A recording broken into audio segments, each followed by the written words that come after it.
Ihingi ng karagdagang dokumento at impormasyon ng Korte Suprema sa House of Representatives kaugnay ng 11 isyung tinukoy sa petisyon laban sa impeachment case ni Vice President Sara Duterte. Pero 4 dito tinanggihang sagutin ng Kamara. Kabilang narito ang issue kung anong tanggapan o komite sa Kamara ang bumuo sa Articles of Impeachment at kung kailan ito nakumpleto bago ihain sa Senado. Kailan ipinamahagi sa House members ang Articles of Impeachment. May kalakip bang ebidensya ang Articles of Impeachment nang ipamahagi sa House members para maging batayan kung i-endorso ito o hindi. Gayun din kung nabigyan ba ng sapat na oras ang House members na suriin ang reklamong impeachment at mga kalakip na ebidensya bago lagdaan. Sa compliance ng House of Representatives, iginiit nitong ang mga isyong ito ay may kinalaman sa internal proceedings nito at hindi saklaw ng jurisdiksyon at pagsusuri ng Supreme Court.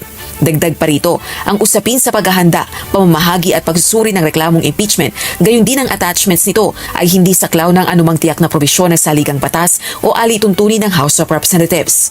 Sa kanyang social media post, naniniwala si retired Supreme Court Associate Justice Adolfo Ascuna na ang mga tanong ng Korte Suprema sa House of Representatives ay hindi maituturing na judicial overreach.